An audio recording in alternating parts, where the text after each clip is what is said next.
మా దగ్గర ఉన్నారు. మేము అంతకంటే ఎక్కువ ఈనాడు బీఆర్ఎస్ పార్టీ చేయగల సత్తా మా పార్టీకి ఉన్న సంగతి తెలియపరుస్తున్నాను.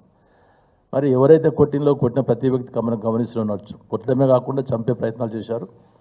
అలాంటి వారిపైన తప్పనిసరిగా కేసులు బుక్ చేసి వాళ్ళను అరెస్ట్ చేసి వాళ్ళపైన యాక్షన్ తీసుకోవాలని కోరుతున్నాము. కాకపోతే ఇది మంచి పద్ధతి కాదు. మరి ఇప్పుడే మరి మన అజయ్ కుమార్ గారు చెప్పడం జరిగింది. మేము మాత్రం ఎక్కడ కబ్జాలు చేయలేదు, ఏం చేయలేదు. మీ నాయకులు, మీ మంత్రులు, మీ ఎమ్మెల్యేస్ చాలా పెద్ద కబ్జాలు చేశారు. ఖమ్మంలో కమ్యూనిటీ హాల్స్ కట్టుకున్నారు, ప్లస్ ఇంకోటి చాలా పెద్ద కబ్జాలు ఉన్నాయి. ఈరోజు ఏదైతే మున్నేరు వాగుందో దాని ఇరువైపున మున్నేరు వాగున కాలనీస్ పేరు మీ కాంగ్రెస్ పార్టీ నాయకుల పేర్లే ఉన్నాయని చెప్పడం కూడా జరిగింది. అంటే మీ హయాంలోనే పూర్తిగా కాంగ్రెస్ పార్టీ వాళ్ళే పూర్తిగా ఖమ్మంను కబ్జా చేసి దోపిడీ చేసిన సంగతిని క్లియర్గా ప్రజలు చెప్పుకుంటున్న సంగతి తెలియపరుస్తున్నాను. కాబట్టి మీరు చేసిన పనులను బీఆర్ఎస్ పార్టీ పైన వేయడం మంచి పద్ధతిని తెలియజేస్తూ, ఈనాడు కాంగ్రెస్ పార్టీ పూర్తిగా ఏదైతే ప్రభుత్వం ఉందో ప్రభుత్వం పూర్తిగా విఫలమైపోయింది. కాంగ్రెస్ పార్టీ నాయకులు కానీ ప్లస్ అధికారులు కానీ పూర్తిగా చేతులు ఎత్తేసిన సందర్భంగానే బీఆర్ఎస్ పార్టీ వాళ్ళు సహకరించడం జరిగింది. ఇలాంటి పద్ధతులు ఇంకా ముందు చేస్తే బీఆర్ఎస్ పార్టీ చూస్తూ ఊరుకునే సంగతి తెలియజేస్తున్నాం.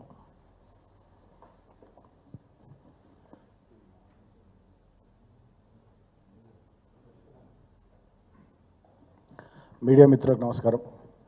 నిన్న ఖమ్మంలో కాంగ్రెస్ గూండాలు చేసినటువంటి దాడిని యావత్ రాష్ట్రంలో ఉన్నటువంటి ప్రజలంతా కూడా ఖండిస్తూ ఉన్నారు ముక్తకంఠంతో. ప్రజాస్వామ్యంలో ఎవరైనా కూడా ప్రజల కోసం పనిచేయాలి. ముఖ్యంగా ప్రజలు ఇబ్బందుల్లో ఉన్నప్పుడు, ప్రజల యొక్క పరిస్థితి దయనీయంగా ఉన్నప్పుడు, అది పాలకపక్షం కానీ ప్రతిపక్షం కానీ ఎవరైనా కూడా ప్రజల కోసమే పనిచేయాలి. ప్రకృతి వైపరీత్యాలు సంభవించినటువంటి తరుణంలో రాజకీయాలను పక్కన పెట్టి రాజకీయాలకు అతీతంగా అందరం కూడా పనిచేయాల్సినటువంటి బాధ్యత మన మీద ఉంది. గతంలో ఉమ్మడి ఆంధ్రప్రదేశ్ రాష్ట్రంలో కానీ దేశంలోని ఇతర రాష్ట్రాల్లో కానీ ఇటువంటి వైపరీత్యాలు సంభవించినప్పుడు పార్టీలకు అతీతంగా, రాజకీయాలకు అతీతంగా, కుల మతాలకు అతీతంగా అందరూ కూడా పనిచేసినటువంటి సందర్భాలు. కానీ చిల్లర రాజకీయాలు చేస్తూ మొత్తం తెలంగాణలో ఒక విధ్వంసకర వాతావరణాన్ని సృష్టిస్తూ ప్రజల్ని, పార్టీల్ని, నాయకుల్ని భయాందోళనలకు గురి చేస్తూ ఒక రకమైనటువంటి రాక్షస క్రీడ రేవంత్ రెడ్డి వాళ్ళ తెలంగాణలో ముఖ్యమంత్రి హోదాలో నడిపిస్తూ ఉన్నాడు. నిన్న మాజీ మంత్రులు హరీష్ రావు గారు, మా సబితా ఇంద్రారెడ్డి గారు, పువ్వాడ అజయ్ గారు, జగదీశ్వర్ రెడ్డి గారు, మా ఎమ్మెల్యేలు, మాజీ ఎమ్మెల్యేలు, మా మాజీ ఎంపీలు, ప్రస్తుత ఎంపీలు, ఎమ్మెల్సీలు ఆ బృందం మీద నిజంగా చంపే ప్రయత్నం జరిగింది, దాడి చేయడం జరిగింది. ఇది దుర్మార్గం. ప్రజాస్వామ్యంలో ఇటువంటి వాటికి తావులేదు. మేము కూడా 9.5 సంవత్సరాలు అధికారంలో ఉన్నాం. ఎన్నడూ కూడా అటువంటి ప్రయత్నాలు చేయాలి, అటువంటి పనులు చేయాలి. మా ప్రభుత్వం అధికారంలో ఉన్న 2 టర్ముల్లో రాహుల్ గాంధీ గారు తిరిగిర్రు, భారతీయ జనతా పార్టీకి సంబంధించిన పెద్దలు తిరిగిర్రు, వీళ్ళు రాష్ట్ర కాంగ్రెస్ నాయకులు కూడా పాదయాత్రలు చేసిర్రు, ఇతరులు చాలామంది కూడా తిరిగిర్రు. ఇష్టం వచ్చినట్టుగా ఎవరు పడితే వాళ్ళు, ఎట్లా పడితే అట్లా వాళ్ళ అభిప్రాయాలు చెప్పిర్రు. అయినప్పటికీ కూడా ఎక్కడ కూడా మేము విచక్షణ కోల్పోకుండా పనిచేసినమే తప్ప ఈ రకమైన వ్యక్తిగత దుగ్ధతోని ఈ రకంగా ఎన్నడూ కూడా ప్రవర్తించలేదు. చాలా బాధ్యతతో ప్రవర్తించినాం. మరి అదెవరో చెప్పినట్టుగా, పెద్దలు ఎవరో చెప్పినట్టుగా కనకపు సింహాసనమున శునకము కూర్చుండబెట్టి శుభలగ్నమున దొనరగా పట్టము కట్టిన వెనకటి గుణమేలవాను వినరాసుమతి అన్నట్టే ఉన్నది. ఇవల్ల అర్హత లేని వాళ్ళని అందలం ఎక్కిస్తే, అర్హత లేనటువంటి వాళ్ళకి అవకాశాలు ఇస్తే, అడ్మినిస్ట్రేషన్ చేతగాక పరిపాలనను గాలికొదిలేసి సినిమాలు చూసుకుంటూ, షికార్లు చేసుకుంటూ ప్రజల ధన, మాన, ప్రాణాలు, ఆస్తి నష్టం జరుగుతుంటే కూడా కనీసం పట్టించుకోకుండా అంత అయిపోయాక చేతులు కాలినాక ఆకులు పట్టుకున్నట్టు అంత అయిపోయాక మీద ఏదో ప్రచారం పట్టటోపం లెక్క పోయి చేసి వచ్చి ఇవాళ ప్రజల దగ్గరికి ప్రధాన ప్రతిపక్షంగా మేము పోతే మా ఊళ్ళ మీద దాడి చేయడం అంటే ఇదంతా కూడా రాష్ట్ర ప్రజానీకం గమనిస్తూ ఉన్నారు. ఇది మంచి పద్ధతి కాదు. వీళ్ళందరికీ రాష్ట్ర ప్రజానీకం అందరికీ కూడా నేను విజ్ఞప్తి చేస్తూ ఉన్నా, మేధావులకు, బుద్ధిజీవులకు, అన్ని పార్టీల వాళ్ళకి విజ్ఞప్తి చేస్తూ ఉన్నా. ఇటువంటి వాటిని ముక్తకంఠంతో మనం అందరం ఖండిద్దాం. ఆపద సమయంలో ప్రజలకు అండగా నిలుద్దాం. మేము బీఆర్ఎస్ పార్టీగా ఇది పుట్టింది ఆనాడు తెలంగాణ తేవడానికి, తెలంగాణ తెచ్చినాం, ప్రజల ఆశీర్వాదంతో అభివృద్ధి చేసినాం, మాకు అవకాశం ఇచ్చిన 2 టర్ములు. ఇప్పుడు ప్రధాన ప్రతిపక్షంగా మాకు ఇచ్చినటువంటి బాధ్యతను డెఫినెట్గా మేము ప్రజల కోసం నిర్వర్తిస్తాం. ఇటువంటి దాడులకు బెదిరేది లేదు, భయపడేది లేదు. మమ్మల్ని రేవంత్ రెడ్డి చంపే ప్రయత్నం ఇంకెన్నిసార్లు చేసినా ప్రజలకు సేవ చేయడానికి మేము వెనకాడం.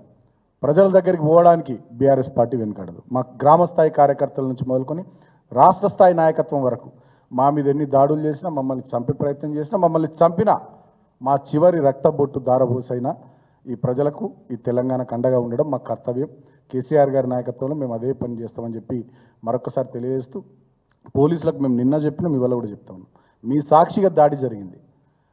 అధికారం ఎవరికి శాశ్వతం కాదు. నేను పోలీసులను కూడా కోరుతా ఉన్నా. బయాస్డ్గా పోతూ ఉన్నారు కొంతమంది. జిల్లాల్లో, గ్రామాల్లో, పట్టణాల్లో చాలా చోట్ల అక్రమంగా కేసులు పెడతా ఉన్నారు, ఇష్టం వచ్చినట్టు బిహేవ్ చేస్తూ ఉన్నారు. నిన్న మాజీ మంత్రులు, ఎమ్మెల్యేల బృందం మీద మీ సాక్షిగా కాంగ్రెస్ గుండాలు దాడి చేశారు.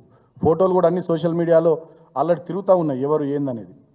బీఆర్ఎస్కు సంబంధించినటువంటి కార్యకర్తల మీద కాంగ్రెస్ వాళ్ళు ఎట్లా దాడులు చేస్తూ ఉన్నారో సోషల్ మీడియాలో మరి రౌండప్ చేసి మరి వాళ్ళు ఎవరు, ఆ కాంగ్రెస్ పార్టీ నాయకుని పేరేంది, వాళ్ళ వివరాలు ఏంది మొత్తం కూడా ఆల్రెడీ బయటకు వచ్చినాయి. ఇట్లా దాడులు చేస్తూ ఉంటే కూడా కార్యకర్తల మీద, తర్వాత మా వాళ్ళ కాన్వాయ్ మీద, మా మాజీ మంత్రుల మీద దాడి చేస్తూ ఉంటే పోలీసులు చూస్తూ ప్రేక్షకుల్లాగా నిలబడడం ఇది కరెక్ట్ కాదు. నిన్న మా బృందం ఆల్రెడీ సిపిఆర్కి కంప్లైంట్ ఇచ్చింది ఖమ్మంలో. మరి ఎంతమంది మీద మీరు ఎఫ్ఐఆర్ చేసిర్రు, ఇప్పటివరకు ఎంతమంది మీద కేసులు పెట్టిర్రు, ఎంతమందిని అరెస్ట్ చేసిర్రు, మరి జరిగిన సంఘటన మీద రాష్ట్ర డీజీపీ గారు ఇప్పటివరకు స్పందించలే. హోంమంత్రిత్వ శాఖ ముఖ్యమంత్రి చేతిలోనే ఉంది, ఇప్పటివరకు ఆయన మాట్లాడలే. అర్థమవుతూ ఉంది కథా స్క్రీన్ ప్లే దర్శకత్వం రేవంత్ రెడ్డి, నిర్మాత పొంగులేటి శ్రీనివాసరెడ్డి అని అంటున్నారు అందరూ. నిన్న జరిగినటువంటి దాడికి సంబంధించి కథా స్క్రీన్ ప్లే దర్శకత్వం రేవంత్ రెడ్డి, ముఖ్యమంత్రి, హోంమంత్రి, జిల్లా మంత్రి పొంగులేటి శ్రీనివాసరెడ్డి నిర్మాత అని చెప్పి అంటున్నారు. సో ఇప్పటివరకు డీజీపీ స్పందించలే. పోలీసు యంత్రాంగం మరి అంత పెద్ద దాడి జరిగితే డీజీపీ గారు అధికారికంగా మాట్లాడాలి కదా.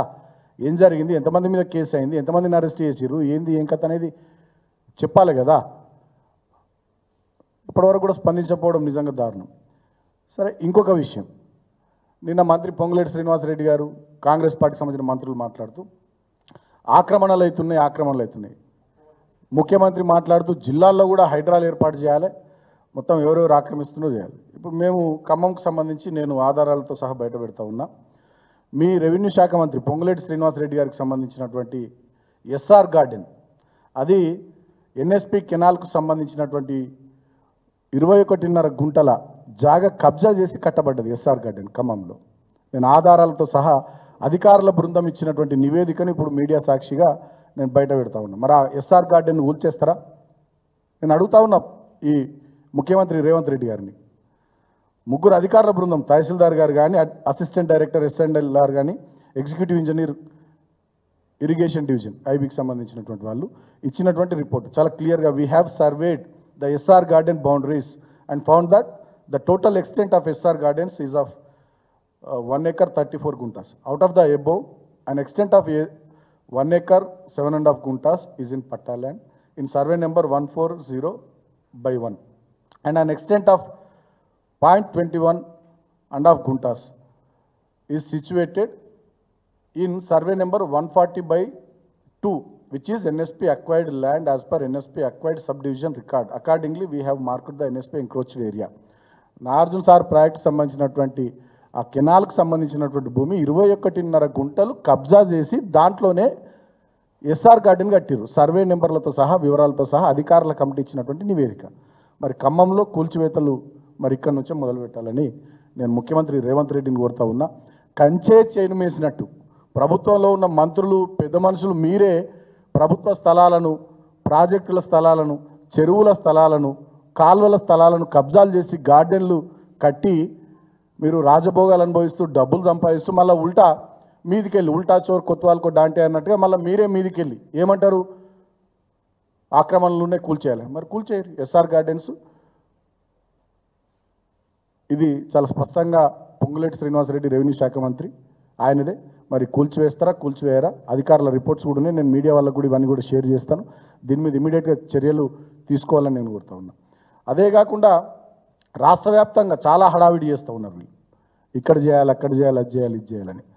ఇప్పటి వరకు కాంగ్రెస్ పార్టీకి సంబంధించినటువంటి మంత్రులకు సంబంధించినటువంటి ఫామ్ హౌస్లు కానీ, అదేవిధంగా ఎమ్మెల్యేలకు, ఎమ్మెల్సీలకు సంబంధించినటువంటి ఫామ్ హౌస్లు కానీ, కాంగ్రెస్ పార్టీ సీనియర్ నాయకులకు సంబంధించినటువంటి ఫామ్ హౌస్లకు సంబంధించి చాలామంది సోషల్ మీడియాలో పెడుతున్నారు. మాకు తెలియదు, సోషల్ మీడియాలో పెడుతున్నారు, పేపర్లలో రిపోర్ట్ అవుతుంది. దానికి సంబంధించి ఇప్పటి వరకు ఏ చర్య కూడా ఈ ముఖ్యమంత్రి, ఈ ప్రభుత్వం తీసుకోలేదు. అంటే ఇదంతా ఒక భయపెట్టే కార్యక్రమం. కొద్ది మందిని భయపెట్టి, కొద్ది మందిని బెదిరించి, కొద్ది మందిని టార్గెట్ చేయడం ద్వారా రాజకీయపరమైనటువంటి లబ్ధి పొందడం ఒక అంశం అయితే, రెండోది బాగా దండుకునేటటువంటి కార్యక్రమం. ఈ దండుపాల్యం మూట ఏమైనా చేస్తుందేమో అనిపిస్తూ ఉంది తెర వెనుక. సో దీని వెనుక చాలా కథ ఉంది. రాబోయే రోజుల్లో అన్ని వివరాలు బయట పెడతాం. ఎవరెవరి ఉన్నాయి, ఏమున్నాయి, ఏంది జిల్లాల వారిగా కూడా వివరాలన్నీ కూడా బయట పెడతాం. ప్రస్తుతం పొంగులేటి శ్రీనివాసరెడ్డి గారు ఖమ్మం జిల్లాలో నిన్న ముఖ్యమంత్రి గారు మొన్న అన్నారు కదా ఆక్రమణకు సంబంధించి. కాబట్టి పొంగులేటి శ్రీనివాసరెడ్డి గారు ఎస్ఆర్ గార్డెన్స్ మరి ఎప్పుడు కూలగొడతారు, ఏంది ఏం కథ అనేటటువంటిది రాష్ట్ర ప్రభుత్వం చెప్పాలి అని చెప్పి సందర్భంగా మేము డిమాండ్ చేస్తూ ఉన్నాం. చర్యలు తీసుకోవాలి. ఎప్పుడు తీసుకుంటారు, ఎప్పటిలోగా తీసుకుంటారో మరి జవాబుదారీతనం ఈ రాష్ట్ర ప్రభుత్వానికి ఉందా, ఈ ముఖ్యమంత్రికి ఉందా, ఈ పొంగులేటి శ్రీనివాసరెడ్డికి ఉందా అనేది కూడా ఇప్పుడు తేలాల్సినటువంటి అవసరం ఉందని చెప్పి నేను తెలియజేస్తూ ఉన్నా. Thank you.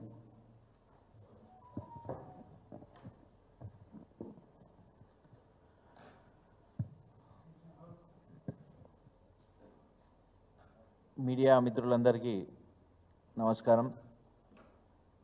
ఏదైతే వరద బాధితులను ఆదుకోవడానికి మా బీఆర్ఎస్ పార్టీ తరఫున పోయిన మాజీ మినిస్టర్లు, ఎమ్మెల్యేలు, ఎమ్మెల్సీలపైన ఏదైతే దాడి జరిగిందో దాన్ని తెలంగాణ ప్రజలందరూ ఖండిస్తున్నారు. ఎందుకంటే ఆదుకునేటోళ్ళను కూడా అడ్డుకుంటుర్రంటే ప్రజాస్వామ్యం ఎక్కడ పోతుందో ఒకసారి ఆలోచించాలి. ఇంతకుముందు కూడా నేను అంతకుముందు చూసిన సోషల్ మీడియాలో సీతక్క గారు చాలా కష్టపడ్డట్టు ఫోటోలు దిగి అప్పుడు వరద బాధితులను ఆడుకున్నట్టుగా ఇంతకుముందు ఒకసారి ప్రెస్ మీట్లో కూడా చూసిన. ఒక హెలికాప్టర్ ఇవ్వండి మా వాళ్ళను ప్రాణాలు రక్షిస్తాడని చెప్పి మళ్ళీ ఈరోజు వాళ్ళు ఎక్కడ పోయారు. ఆ రోజు మీకు సంబంధించిన వాళ్ళు తీసుకుపోయిన ఒక కుటుంబానికి కూడా సరిపోని సరుకులు తీసుకుపోయి కూడా ఫోటోలు దిగి సోషల్ మీడియాలో హల్చల్ చేశారు. కానీ ఈరోజు ప్రభుత్వమే మీది, మీరే మినిస్టర్, మీ దగ్గరనే హెలికాప్టర్ ఉన్నాయి, మీ దగ్గరనే అధికార యంత్రాంగం ఉంది. మళ్ళీ మీరు 10,000 రూపాయలు కూడా అది కొట్లాడి కూడా అంటే ప్రజలు ఆర్తనాదాలు వినుకుంటూ కూడా ఏదో షో పుటప్ చేసి ఆ 10,000 రూపాయలు ఇస్తున్నామని చెప్తారు. మినిమం వాళ్ళు కుదుట పడాలంటే ఒక 2 నెలలకు సరిపోను నిత్యావసర సరుకులు వాళ్ళకు అందుబాటులోకి తేవాలి. పునరావాస కేంద్రాలు ఏర్పాటు చేయాలి. వాళ్ళ జీవితాలు కుదుటపడే వరకు పూర్తి బాధ్యత మినిస్టర్లదే. ఎందుకంటే ఒక్కసారి ఆలోచించండి, మీరు వరద సహాయం గురించి హైలైట్ చేసుకొని ఈరోజు మినిస్టర్ వరకు వచ్చిరో ముఖ్యంగా సీతక్క గారు కూడా ఆలోచించాలి. ఎందుకంటే సోషల్ మీడియాలో ఒకరికి అయ్యే సాయాన్ని ప్రపంచానికే సాయం చేస్తున్నట్టు చూపెట్టుకురు. ఆ రోజు ఈరోజు మీ పార్టీ తరఫున కానీ అంటే కాంగ్రెస్ పార్టీ అధికారంలో ఉండి ఈ 10,000 ఇస్తుందంటే గవర్నమెంట్ నుంచి ఇస్తురా, లేకుంటే మీ మినిస్టర్లు కానీ 1,000 కోట్లు ఉన్న మంత్రులు కానీ వాళ్ళు ఇస్తురా అని ఒకసారి అందరికీ కన్ఫ్యూజన్ స్టార్ట్ అయిపోయింది.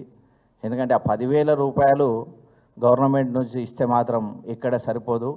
కాబట్టి మీరు మినిస్టర్లు ఉన్నారు, ఎమ్మెల్యేలు ఉన్నారు, పారిశ్రామికవేత్తలు ఉన్నారు, మీ నుంచి 10,000 ఇచ్చి గవర్నమెంట్ నుంచి వాళ్ళకు ఒక 2 నెలలకు సరిపడా సరుకులు ఇవ్వాలని చెప్పి తెలంగాణ ప్రజల తరఫున మా బీఆర్ఎస్ పార్టీ తరఫున అంటే ఒక్కొక్క కుటుంబానికి నిజంగా 2 నెలలు నడవాలంటే ఒక 2 లక్షల రూపాయలు కావాలి. ఆ 2 లక్షల రూపాయలని ప్రతి కుటుంబానికి అందించాలని చెప్పి తెలంగాణ ప్రజల తరఫున మా బీఆర్ఎస్ పార్టీ తరఫున కోరుకుంటున్నాం. దయచేసి ఇక ముందు ఇలాంటి దాడులు జరగకుండా పోలీస్ శాఖ వారు చూసుకోవాలి. ఎందుకంటే అధికారం అనేది శాశ్వతం కాదు, అదొకటి దృష్టిలో పెట్టుకొని అధికారులు పనిచేయాలని చెప్పి మరొక్కసారి ప్రతిముఖంగా తెలియజేస్తున్నాం.